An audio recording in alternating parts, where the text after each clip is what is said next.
Yes Tamil Nadu ముఖ్యమంత్రి స్టాలిన్ చేసిన tweet ని ఒక్కసారి మనం స్క్రీన్ మీద చూద్దాము. దాని ఇంగ్లీష్ వర్జన్, ఇంగ్లీష్ ట్రాన్స్లేషన్ ఒక్కసారి చూస్తే, the news coming from Karur is worrying. I have called former Minister V. Senthil Balaji and Minister Subramanian Ma and the district collector to provide immediate treatment to the civilians who have fainted due to the crowd and have been admitted to the hospital. I have also ordered the minister from the nearby Trichy district, Anbil Mahesh, to provide necessary assistance on a war footing.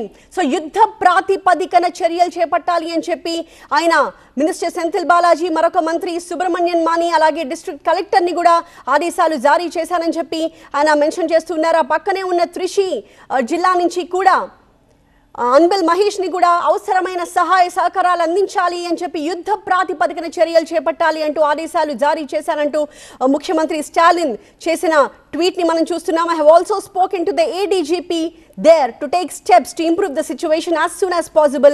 I request the public to cooperate with the doctors and the police అని చెప్తున్నారు. So ఇక్కడ ఇలాంటి సందర్భాల్లో సాధారణంగా public అంతా కూడా ఒక్కసారిగా panic అవుతారు. ఎటు వెళ్లాలో అర్థం కాని పరిస్థితుల్లో తమను తాము కాపాడుకోవాలని ఒక ఉద్దేశంతో, ఒక తపనతో వాళ్ళు అటు ఇటు పరిగెత్తడంతో కూడా స్టాంపేడ్ మరింత పెరుగుతుంది. తొక్కిసలాట బాధితుల సంఖ్య మరింత పెరుగుతూ ఉండడం గత అనుభవాలు మనకి చెబుతూ ఉన్నాయి. అదే పరిస్థితి కూడా ఇక్కడ జరిగిందేమో అని అనిపిస్తోంది. ఎందుకంటే ముందుగా 12 మంది ప్రాణాలు కోల్పోయారనుకున్నాం, కానీ ఇప్పుడు 30 మంది దాకా మృత్యువాత పడ్డారు. అందులో చాలా మంది కూడా ఊపిరాడక చనిపోయారు. హాస్పిటల్కి తీసుకొచ్చేసరికే చాలా మంది ప్రాణాలు వదిలారు అని చెప్పి డాక్టర్స్ చెప్పారన్న ఇన్ఫర్మేషన్ కూడా మనకి అందుతోంది. అందున దాదాపు 6 చిన్నారులు ఈ దుర్ఘటనలో ప్రాణాలు కోల్పోవడం అత్యంత విషాదకరం.